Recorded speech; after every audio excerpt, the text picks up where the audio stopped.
ఎన్నికల సంఘం తీరుపై సుప్రీంకోర్టు అభ్యంతరం వ్యక్తం చేసింది. ప్రవర్తన నియమావళిని ఉల్లంఘిస్తున్నట్టు చర్యలు తీసుకోలేదని ఫైర్ అయింది.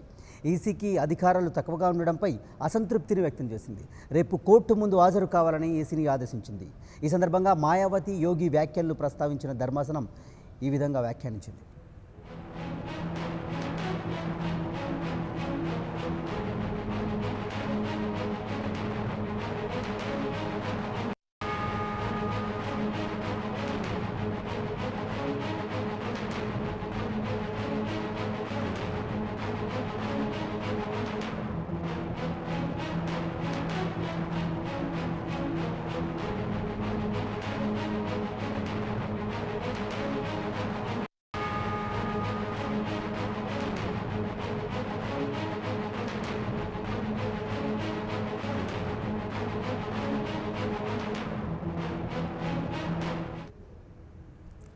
ఎన్నికల సంఘం తీరుపై సుప్రీంకోర్టు అభ్యంతరం వ్యక్తం చేసింది. ప్రవర్తన నియమావళిని ఉల్లంఘిస్తున్న నేతలపై చర్యలు తీసుకోవడం లేదని ఫైర్ అయింది.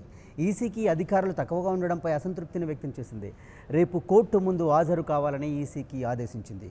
ఇక మరోవైపు మాయావతి, యోగి ఆదిత్యనాథ్తో పాటు అదేవిధంగా దేశవ్యాప్తంగా నేతలు చేస్తున్న వ్యాఖ్యల్ని ప్రస్తావించిన ధర్మాసనం రేపు హాజరు కావాలంటూ ఆదేశాలు జారీ చేసింది.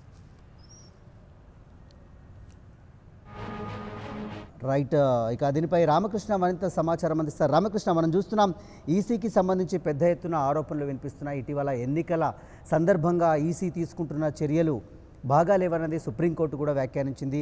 రేపు ఎన్నికల సంఘం ముందు హాజరు కావాలంటూ కూడా ఆదేశాలు జారీ చేస్తోంది. సో డీటెయిల్స్ ఏంటి? కేంద్ర ఎన్నికల సంఘం సుప్రీంకోర్టు తీరుని ఆక్షేపిస్తుంది. సుప్రీంకోర్టు వ్యవహరిస్తున్న తీరుపై తీవ్రమైన అభ్యంతరాలు కూడా వ్యక్తం చేసింది.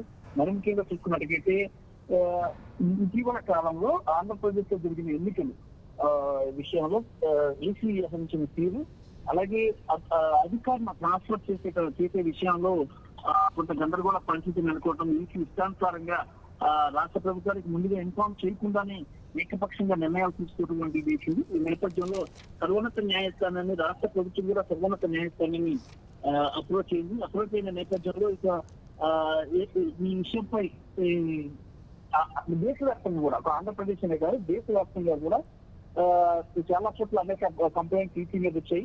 ఈసీ కేంద్రానికి అనుకూలంగా వ్యవహరిస్తుంది. రాష్ట్రాలను, ముఖ్యంగా రాష్ట్రాలపై కేంద్రం చెప్పినట్టుగా రాష్ట్రాల విషయంలో వ్యవహరిస్తుంది అనేది ప్రధానంగా ఆరోపణలు వచ్చాయి. ఈ నేపథ్యంలోనే ఇక నోటీసులు కూడా జారీ చేసింది ఈసీకి. స్వయంగా ప్రధాన ఎన్నికల కమిషనర్ కోర్టుకి హాజరు కావాలి అని సునీల్ అరోరాకు ఆదేశాలు జారీ చేసింది. మరి అనేక విషయాల్లో ఎన్నికల సంఘమే కానీ, గవర్నర్లే కానీ, రాష్ట్ర ప్రభుత్వాలు, కేంద్ర ప్రభుత్వాలు కానీ తప్పు చేయడం కానీ, లేదంటే ఎలాంటి కీలకమైన నిర్ణయాలు తీసుకునే విషయాల్లో తీవ్రంగా వ్యవహరించడం కానీ చేసినప్పుడు సర్వోన్నత న్యాయస్థానం జోక్యం చేసుకుని అనేక మార్లు న్యాయం చేసిన ఘటనలు దేశంలో చాలా ఉన్నాయి. ఉత్తరాఖండ్ విషయంలో కానీ, కర్ణాటక విషయంలో కానీ అనేక సార్లు కూడా ఇలాంటి అనేక ప్రాబ్లమ్స్ వచ్చినప్పుడు కూడా సర్వోన్నత న్యాయస్థానం జోక్యం చేసుకొని సమస్యను పరిష్కరించాయి, అలాగే న్యాయం చేశాయని చెప్పొచ్చు.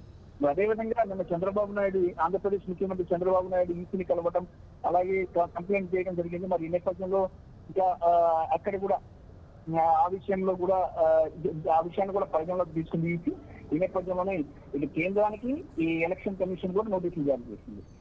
రామకృష్ణ, అయితే ప్రధానంగా ఇటీవల కాలంలో నేతల వ్యాఖ్యలు అంటే ఓటర్లను ప్రభావితం చేసే విధంగా కావచ్చు, లేకపోతే ప్రత్యర్థులపైన దూషణల పర్వం చేస్తున్నటువంటి నేపథ్యంలో అంటే ఈసీ తీసుకునే చర్యలు కాస్త ఉదాసీనంగా వ్యవహరిస్తుంది. ఈసీ కేవలం నోటీసులు ఇచ్చి వివరణ కోరడమే తప్పితే వారిపైన చర్యలు తీసుకోవడం లేదనే ఆరోపణలు పెద్ద ఎత్తున వినిపిస్తున్నాయి. సో ఈ నేపథ్యంలో ఈరోజు ఈ సుప్రీంకోర్టు తీర్పును మనం ఎట్లా అర్థం చేసుకోవాలి? ఈసీ దీనిపైన నిజంగా భవిష్యత్తులో కొంత సీరియస్గా వ్యవహరించే అవకాశం కనిపిస్తుందా? డెఫినెట్ గా సీరియస్ గా వ్యవహరించింది గతంలో కూడా, ఇప్పుడు కూడా సీరియస్ గా వ్యవహరిస్తుంది సర్వోన్నత న్యాయస్థానం. ఈ సర్వోన్నత న్యాయస్థానం చాలా సీరియస్ గా ఉంది, కానీ ఈసీ సీరియస్ గా లేదు. ఇప్పుడు సర్వోన్నత న్యాయస్థానం జోక్యంతో ఇప్పుడు ఈసీ ఏం చేస్తుంది అనేది చూడాలి. ఈసీ ఎంత సీరియస్ గా ఉంది అనేది ఎలక్షన్స్ విషయంలో సర్వోన్నత న్యాయస్థానం ముందే తేలనుంది. ఈ చీఫ్ కమిషనర్ అక్కడికి వచ్చి కోర్టుకు వచ్చి సమాధానం చెప్తేనే అప్పుడు దానిలో ఆయన ఎంత సీరియస్ ఉంది అనేది తెలుస్తుంది. Right, thank you Ramakrishna.